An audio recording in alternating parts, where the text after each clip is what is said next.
This week on the Broncos Sports Report, we're talking golf, baseball, softball, and all the spring sports that you love.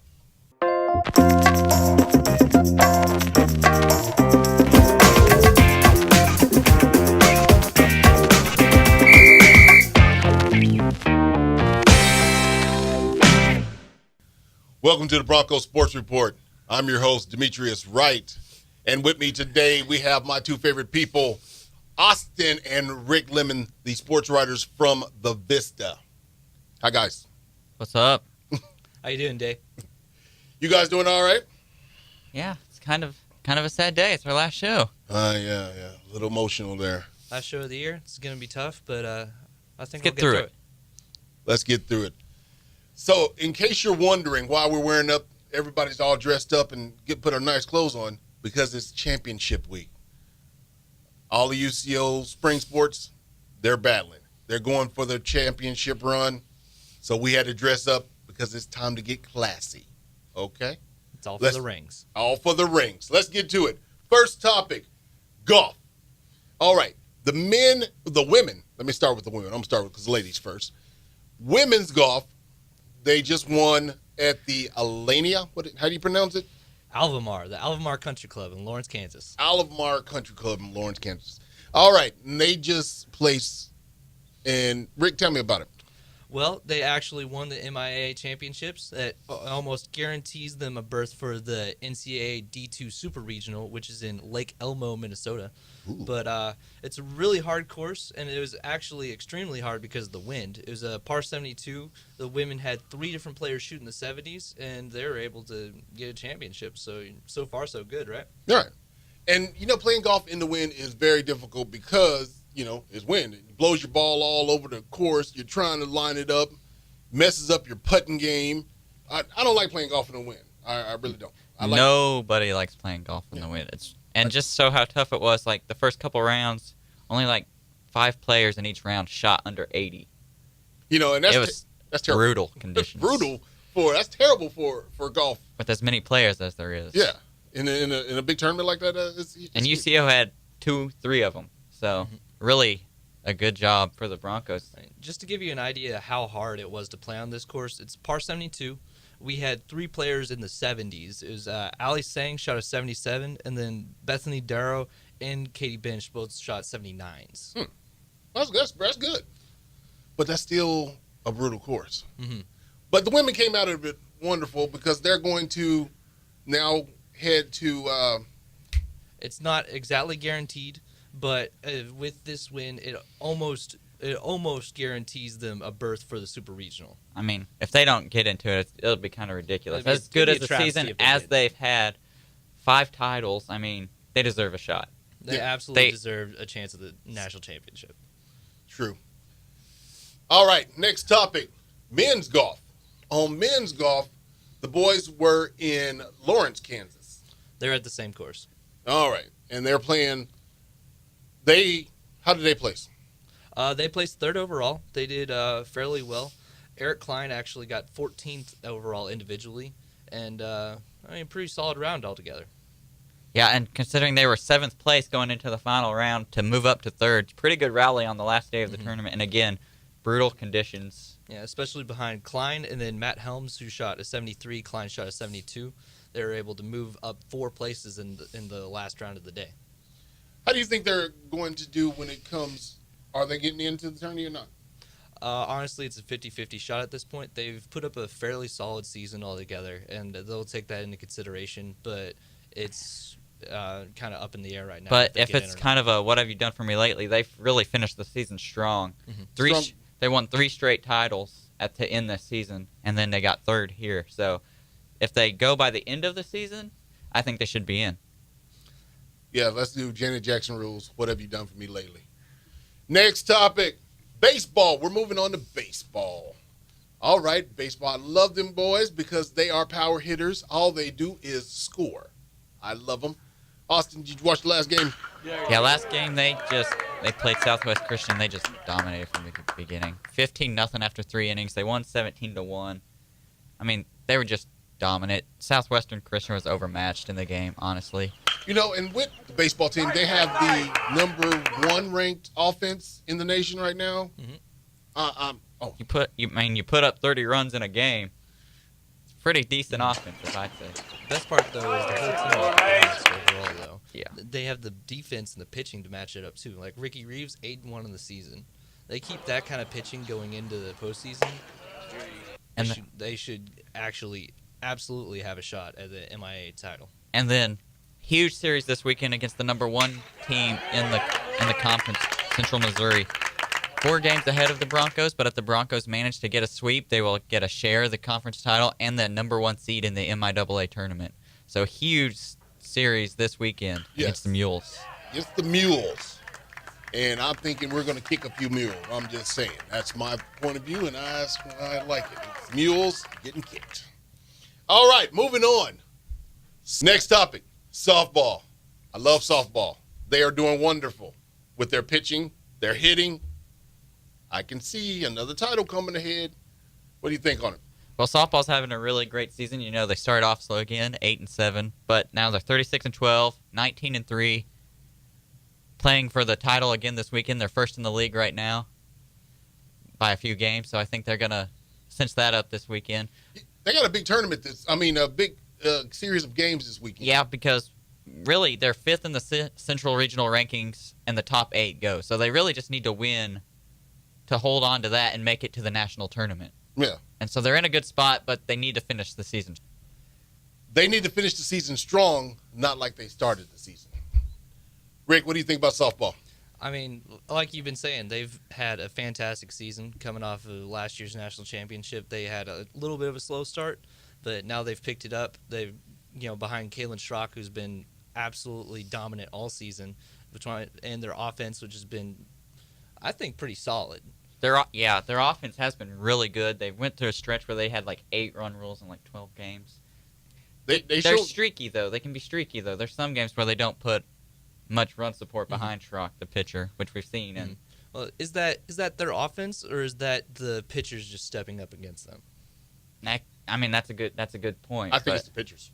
There are some good pitchers in this league. But I mean, sometimes you see a big game and you can circle a big game on your calendar. National championship team coming into town, that's a big game against an opposing pitcher. And I think that's kind of why maybe they start off as like they did in the season. Pressure, being the number 1 team in the country, just coming off, you're going to get everybody's best shot, and I think that took a while to adjust to, and I think they finally started to do that towards the middle of the season. All I know is they keep this up, dynasty. Not 2, not 3, not 4. But dynasty. More rings. They got the talent, for sure. They do. One of the most talented softball teams in the country. True. Very true. Let's just say recruiting has gone well.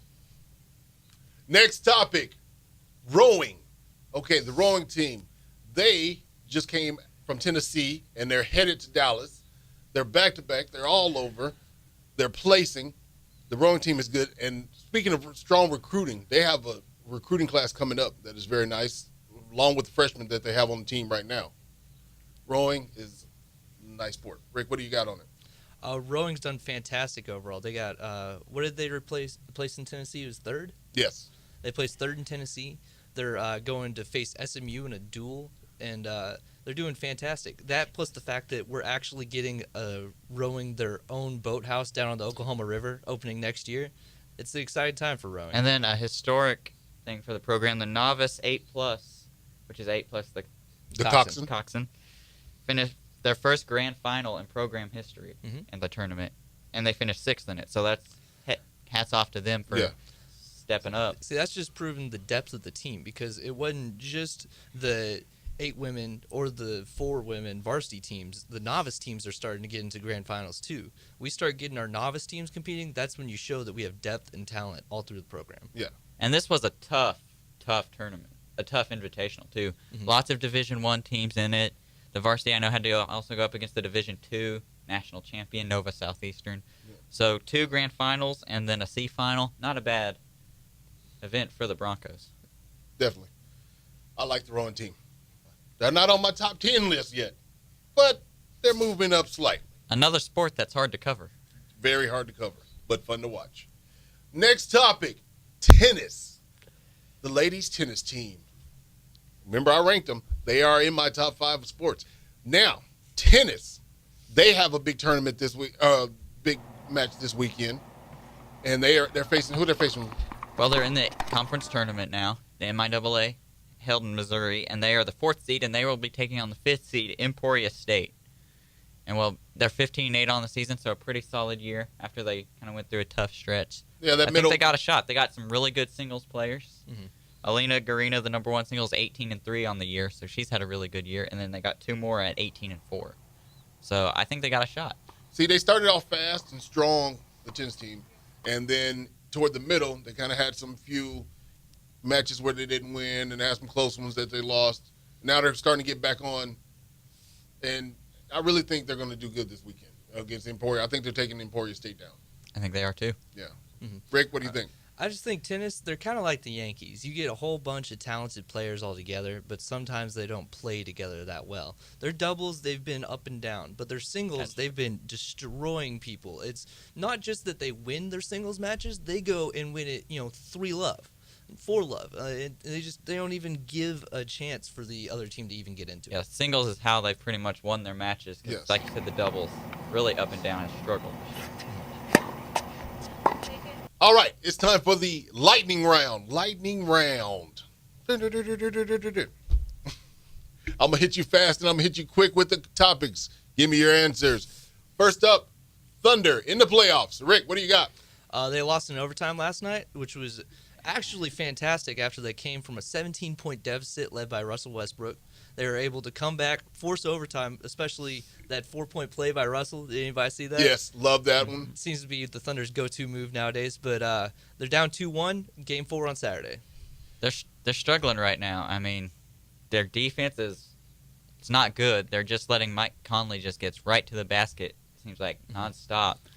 And I don't know if it's Russell. He doesn't want to play defense. I think he's got the talent to play defense. Well, honestly, a lot of it's been because Tabo's been on. They've had Tabo Cephalosha on Mike Conley for most of the series, but that 17-0 run, that was with Russell on it. And whenever Russell steps up and plays defense like he did right there, I think we can win. Like I said, he has the ability to play defense. It's just got the want to play defense and fight through screens. And Next topic, Pacers. Pacers are struggling. They are falling fast. I think, this is a big series, especially for their coach, because if they don't get through, he's gone. Frank Vogel, I mean, he's been a great coach all season, but if he doesn't find a way to figure out the Hawks, because Indiana has struggled historically in Atlanta and against the Hawks and against the Hawks three-point shooting. I think that's partly how the team's built. I think that's partly the coach. Either way, this is a terrible matchup for them for the 1 seed. And not just that, they're fighting. They're fighting in the locker room. The Pacers, they're fighting in the locker room before the game. And Roy Hibbert has just gone in the tank. I mean, he can't score. You got to be able to score as a big man with his talent.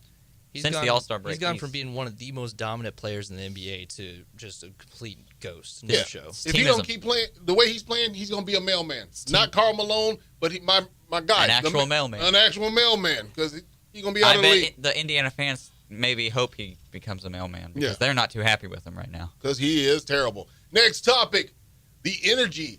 They are starting tonight.